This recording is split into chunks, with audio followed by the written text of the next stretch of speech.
اور والذاکرین اللہ کثیر والذاکرات، اور اللہ کا ذکر کرنے والے مرد اور اللہ کے ذکر کرنے والی عورتیں. کیونکہ ذکر جو ہے یہ سارے خصائل کا مجموعہ ہے. ذکر ایک بہترین عمل ہے، ایک ایسا عمل جس میں کثرت مطلوب ہے. کثرت مطلوب ہے، کثرت سے چلتے پھرتے ذکر کرو، اٹھتے بیٹھتے ذکر کرو. کوئی پابندی بھی نہیں. نماز کے لیے پابندی ہے، وضو کرو، مسجد جاؤ، قبلہ رخ ہو جاؤ، باجماعت پڑھو، سنت کے مطابق پڑھو. لیکن ذکر میں وضو شرط نہیں، حتیٰ کہ غسل بھی نہیں شرط. ایک عورت اپنے مخصوص ایام میں نماز نہیں پڑھتی، ذکر کر سکتی.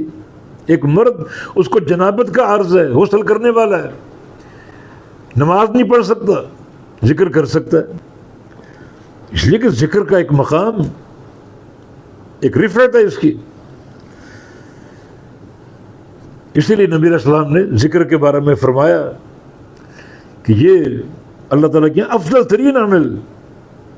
الا اخبرکم بخیر اعمالکم، بتاؤں تمہیں سب سے بہترین عمل کون سا؟ وازکا عند ملیککم، رب تعالیٰ کے نزدیک سب سے پاکیزہ عمل کون سا؟ اس بات سے بھی بہتر کہ تم چاندی اور سونا خرچ کرو، اس سے بھی بہتر. اس بات سے بھی بہتر کہ تم اللہ کی راہ میں قتال اور جہاد کرو، دشمن پر تم وار کرو، تم پر وار کرے، اس سے بھی بہتر. وہ کون سا عمل ہے؟ ذکر اللہ، وہ اللہ کا ذکر. تو جو لوگ اللہ کے ذکر کو اپنا ایک شعار بنا لیں، تھام لیں اس کو، یہ توفیق ہر ایک کو نہیں ملتی. کسی کسی کو ملتی ہے جن کی ہر مجلس ذکر کے ساتھ ہو.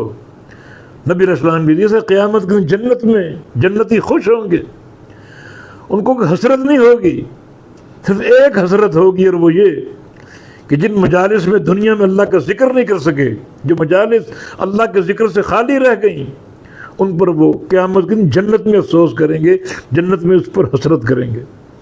یہ ذکر کی قدر و قیمت ہے. جو مرد اللہ کا ذکر کرنے والے ہیں کثرت سے، جو عورتیں اللہ کا ذکر کرنے والی کثرت سے، تو یہ 10 اوصاف ہو گئے. جو ان 10 اوصاف کے حاملین مرد اور عورتیں ہیں، ان کا کیا انجام اور کیا ٹھکانہ اور کیا مقام ہے. اعد اللہ لهم مغفرۃ واجرا عظیما، اللہ نے تیار کیا ان کے لیے مغفرت اور اجر عظیم. یہ لوگ مغفرت کے مستحق ہیں. مغفرت کا معنی ان کے گناہوں کو چھپا دیا جائے، مٹا دیا جائے، گناہوں کو صاف کر دیا جائے.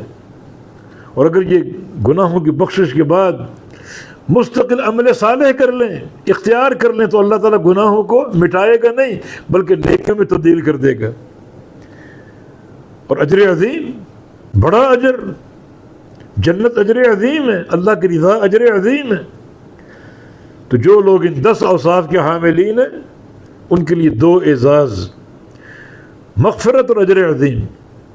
مغفرت گناہوں کی بخشش، اور اجر عظیم جنت کی صورت میں، اللہ کی رضا کی صورت میں ان بندوں کو حاصل ہوگا.